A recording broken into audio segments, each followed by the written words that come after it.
Ladies and gentlemen, boys and girls, children of all ages, welcome back to another episode of Always Almost There, Day After Show Live. We're here today, somewhere in Oregon, ready to talk about last amazing show in Troutdale. I'm here joined by my good friend, Sim Turner. Sim, how are you today? Good, Ryan. Thanks for having me. Thanks for being here. It's a pleasure. It's been a pleasure seeing you these last bunch of shows out here at West. And we had a ball last night. That was a great show. Man, it was so good. Special night, special, cool venue. Like very different. Yeah. I love these Pacific Northwest venues that we're getting here. And I mean, and Kettle House too, that are just like, in nature. Like last night was Totally, awesome. Last night was awesome because it's just like, in the trees on a hill, like absolutely gorgeous. totally. Agree Yeah. 100%. Yeah. So take me through your pre-show vibe. Where did you end up? How are you feeling before the show started? Yeah, so we're I'm kind of rolling through this West Coast tour with a group of guys. So we were up in Montana and then Seattle, obviously, and then down into Portland last night. And so we rolled in and set up. We're lucky to have everyone's favorite person in the Goose community, Michael Basty, as a local here in Portland. And so Basty knows the McMiniman's Edgefield location, having been to a bunch of shows there already. So he kind of guided us to the right spot. We were just a little bit to the left of Getty, up on the hill at where, because the hill's kind of weird, kind of comes down a little bit on an Hmm. angle. So he knew the perfect spot where there's a tiny bit of hill, but not enough to make it hard on your feet dancing all night. So Love it. perfect spot to be set up. Absolutely. Yeah, love it. And I mean, I think one of the great things also about these venues that they're playing is they kind of overshot a little bit on like venue size. Like, Hmm. they were never going to sell out. Like, so last night's capacity was 7,000, which obviously Goose doesn't have that kind of draw on the West Coast, which is fine. As we were parking, one of the parking attendants said they were expecting around 3,500 last night, which meant that everybody had ample room.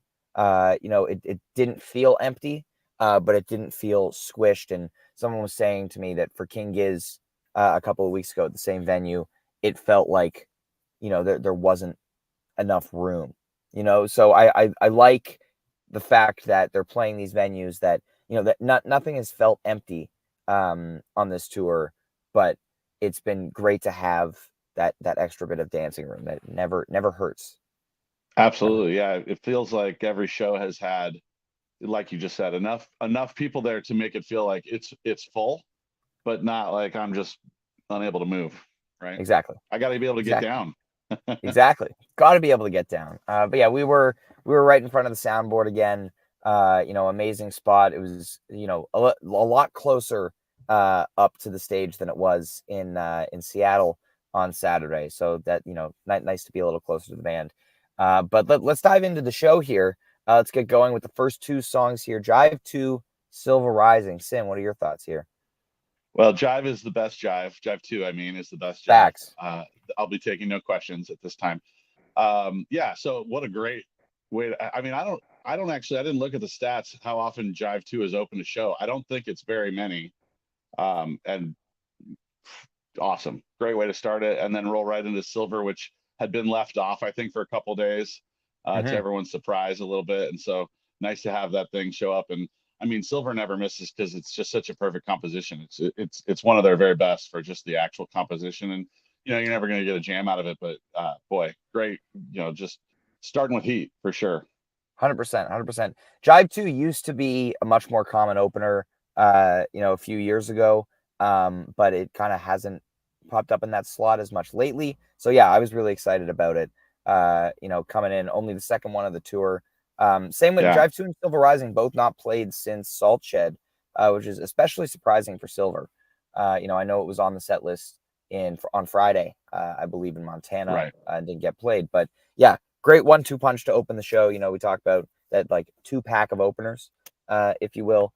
Um, yeah, great way to get things going. And then we get right into the jams here with this Lookout Cleveland, a little bit of a Westville Rockdale kind of section in this jam. Super super dissonant, dark for a couple of minutes. Absolutely loved what they did here. I believe this edges out the Terminal 5 version for the longest Lookout Cleveland they've played to date, which is interesting. I still think we listened to Terminal 5 on the way back from the show last night. I still think I prefer that one, but last night's was excellent. What did you think, Sim? Yeah, I think that again, they sort of sent a message of what was to come, right? I mean, it was a great jam, dark jam. We were, I think, sort of pleasantly surprised by that, especially with how much bliss we've been getting from Goose in general. Sure. Which don't get me wrong, I'm never going to complain. They could just play nothing but bliss all day long, and I'll just hold, hands with Vickers in the sky somewhere and bliss out, right? But yeah, this Cleveland jam was really more of a steamroller kind of approach, and it was awesome. So setting the tone for what was to come the rest of the show, I think. 100%. Absolutely agree there.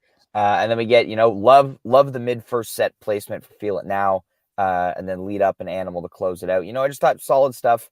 Feel It Now coming after the big jam is amazing. Love it as the landing pad, keeps the energy high. And yeah, as I just said, and friend of the pod was here yesterday, Brad Solari, said to me last night, he was like, love it in this slot. I think it's a great mid first set too. It's great because it's sort of a cool down at first, but then you're dancing again, right? Like you get this sort of chill time where you can take a breath after raging during that Cleveland jam and then get back to the dancing. 100%. Yeah, it was good, perfect there. And then and lead up Animal, just great rockin' fun stuff. Still looking for Animal to do something. Yeah, I mean, Animal is what Animal is. Yep. Oh, we lost him. The venue last night, it was interesting because I could hear a lot of chomping, but I couldn't actually hear it. Like I could, like if I just sort of like paid attention to what was going on around me, there was a lot of blah, blah, blah, but it wasn't anything right in my ears like distracting me from stuff. So it felt like there was a lot of people there that, Animal's a great song to introduce somebody to Goose. I think, it's one of those 100%. Like, it's not going anywhere crazy usually, but it's also, it's fun and people can pick up the words easily, which obviously if you're new, you want to figure out what the heck they're saying and whatever. So, yeah. Yeah, I think it felt like a lot of people were seeing their first show again last night. I think that tends to happen a lot. Every time they come through the West Coast, they're picking up a lot of new fans along the way. So yeah, no, you're right. Animal is a good crowd favorite, crowd pleaser tune. Easy to sing along to, easy to dance to. Yeah. Set break, Sim. How are you feeling at set break?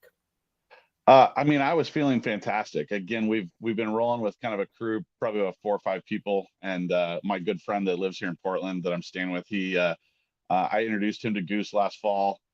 He came out to Red Rocks for me, and then he came to Fiddlers as well. So it was nice to get him to another show here in his hometown, and yeah, the vibes were very high. I mean, everybody was just feeling good. It was kind of a weird set from a set list perspective, I feel like, but every single song was performed so well. It was just everybody was just feeling great. It was, fantastic. I agree that on paper the first set looks a little bit interesting, but yeah, it was really, really great there. And yeah, it's the same here. Set break. We were just all really excited, about the first set. Really excited about what was to come in the second set. Again, just the last 2 shows have been so strong. And like the jams and the playing continuing to be really high level. It was great. So we come back from set break with Creatures into Tomorrow Never Knows. Sim, what are your thoughts on this? Dude. So Creatures did a lot of things and they took their time with it. I think that one of my favorite things about Creatures this year, even just since June, has been that section that they get to where they bring it way down right after the composition and they go into this space and it's like telling this amazing story. And they did it for the first time that I can remember in St. Louis. Oh, lost me again. Just bringing that dynamic down into this super quiet little kind of space where it's like, oh, all the creatures have laid down in the jungle. It's time to sleep. And then slowly it starts building up. And then they went, oh, now there's a tiger chasing you because it's dark and scary and you better run. Like, it was fantastic. Just so good. Yeah, I think, this is pretty easily the best Creatures of the year for me. Best one in a long time. I think, we've talked about before, previous versions in 2024 have been, they've been a little shorter. They've been playing it, a little, it's kind of like a dance party to bridge to the next song a lot of times this year. But this one, as you said, they took their time with it and they got into some nice little dark territory during the jam, which I really, really loved. That was kind of the theme of the set in the show, really. Totally. Not a ton of bliss jamming, as you said. Love the bliss. I'm not as into it as Vickers, of course. But yeah, it's nice to see them kind of, doing like a full show where the focus was on the darker side of jamming.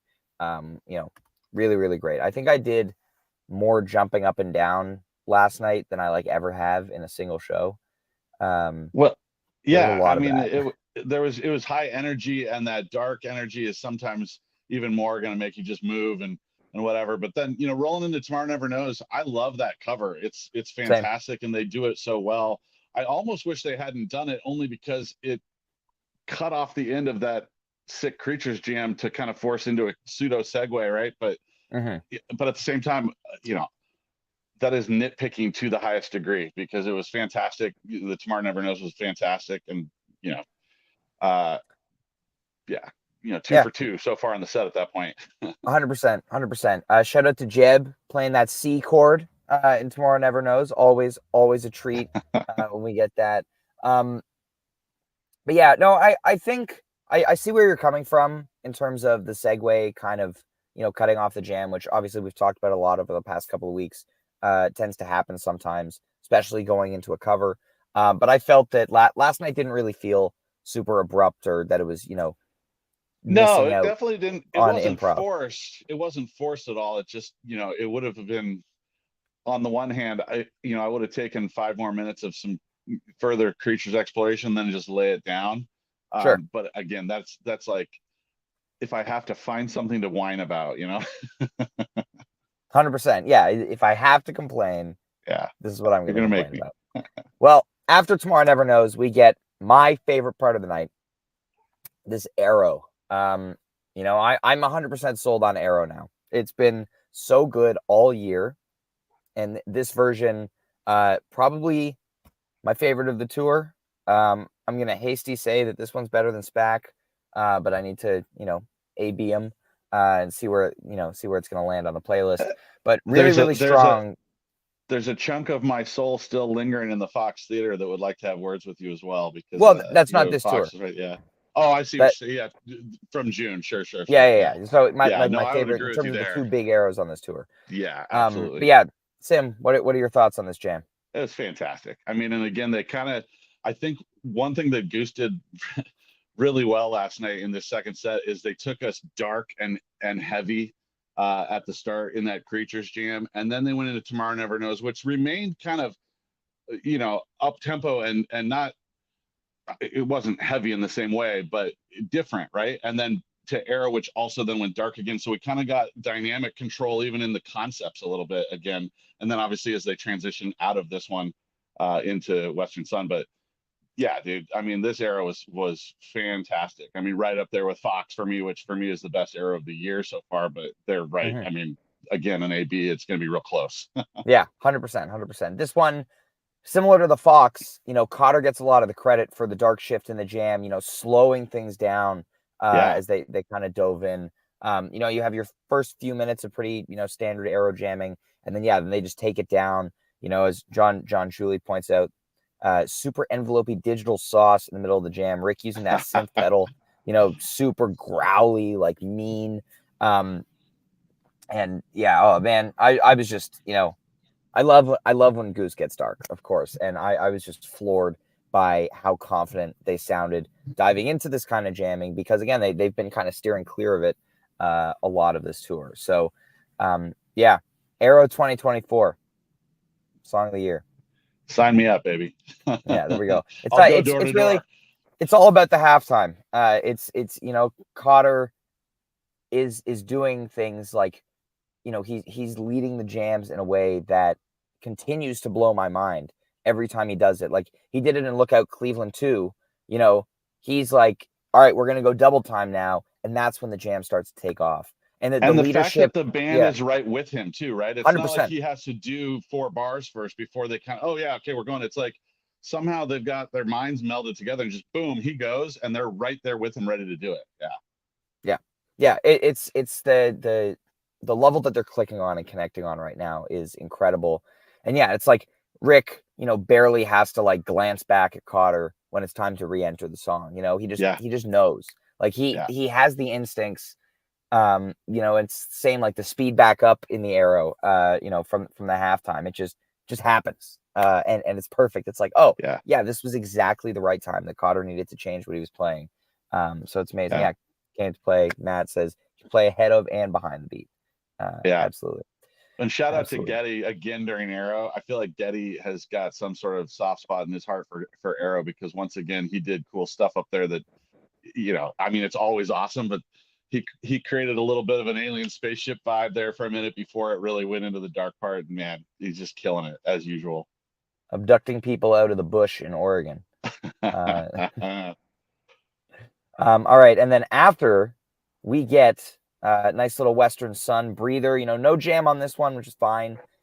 I'm okay with being in a space with Western Sun and Atlas Dogs at this point where they can jam and they do jam, but it doesn't necessarily need to every single time. I don't Yeah. want to go. I don't want to go 2 years without them jamming it again. But I'm very open to the fact that they want to play it as the breather here. They don't have the time, to jam it, and so they're just going to play it without the jam. I'm Yeah. curious your thoughts on that, Sim. I agree. I mean, yeah, a jam is always welcome, but also there's only so much time, right? And hey, Goose, manage your time better so we could have some more, maybe, whatever. But again, nitpicking. The It's my favorite song. It's A Western Sun is my favorite, at least right this second. Ask me again in 5 minutes and I'll let you know what it is. But right now, it's A Western Sun is my favorite song, right? And man, it was special last night. I had anybody that knows me at all or has seen me at a show, I will cry on the drop of a hat. And people needed galoshes back there for a minute as they were playing Western Sun last night, because I was just kind of having a moment. I was floating off the ground. My mom grew up here in the Pacific Northwest, and I lost her a long time ago, and I was having a weird moment where it's just like, communing with the greater unknown out there. And it was, I mean, Goose just can push those buttons, and that's what's so amazing, right? We go out of these crazy dark jams, aggressive, cool, and then let me just take you to this place of sort of tranquil, thoughtful bliss and transcendence, and then we'll go right back again. Like it was so good, so good. Yeah, very very well said, Sim. That's awesome, and it's such a good song. And then the set closes with Empress, quicker version once again, coming back to the set closing slot after the big guy in Iowa last weekend. Very good Empress. Yeah. As far as a 12-minute Empress goes, they want the jams in Empress this year, and I love that. There isn't really a single version of Empress in 2024 that you can call pedestrian. They all have something to them. Whether it's there's a little bit of exploration and they're packing it in. Yeah. And that I think that happened in Seattle too, right? We had a couple songs towards the end that packed a ton of content into a pretty short window of time. And this Empress did that as well. It was freaking great. Yeah. Yeah, and I mean, as John Shuley points out, it was just starting to get interesting, but that's where the time management thing factors back in. They weren't able to continue playing the Empress, and they wanted to be able to, do an encore. Every once in a while, if you want to play a 22-minute Empress and non-core it, instead of doing a 10-minute Arcadia, I'm not opposed. I would not be upset. The campaign for 2025 that I'm going to go door to door is you don't need to walk off stage for 90 seconds and come back out. Just keep playing. My campaign for 2025 is make ticket time 4 hours before curfew instead of 3.5. That's the key. That's the key. And then Arcadia Encore. I was really expecting Give It Time in this slot. I was very surprised that they didn't play that last night. Thought it was coming for sure. They haven't played it since Chicago. It's which been a is while. surprising. So, Eugene, Give It Time, mark it.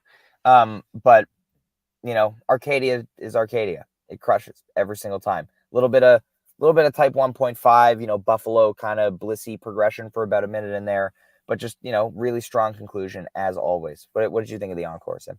It's a perfect song again to wrap up a show where you assume there's probably a lot of first timers.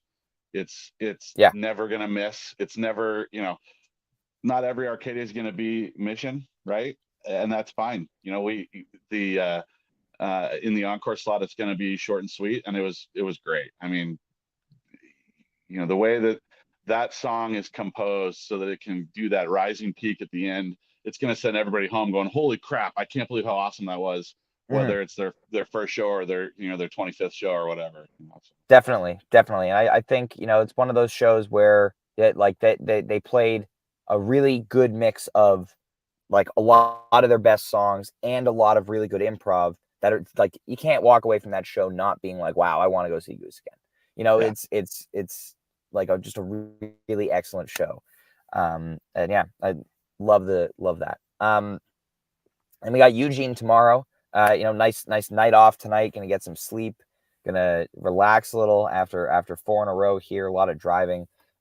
Looking forward to the break, but very, very excited to get back to it tomorrow night. Came to play, says best show since 9/7. I might agree with you. I think that might be right. It's either Saturday or Sunday. Yeah, they're gonna pick up the Eugene Born Again tomorrow night just for Neil. That's sweet. It's gonna be good. The Eugene show last year was amazing. I'm hoping that the crowd tomorrow night is a little less chompy than the Eugene crowd last year. Yeah, I'm a little nervous. We've got a college town, and that can always be an adventure a little bit. So we'll see. These Pacific Northwest crowds, man. That's what's going on. Shout out to college. Sim, college. Sim, thank you so much for joining me today. It's been a pleasure having you on. See you tomorrow in Eugene. It's going to be fun. Absolutely. Everybody, enjoy the rest of your Monday. Thank you for tuning in to this Always Almost There Day After Show Live. We'll be back Wednesday afternoon at 3:30 Eastern, 12:30 Pacific. Talk about Eugene. It's going to be awesome. See you then.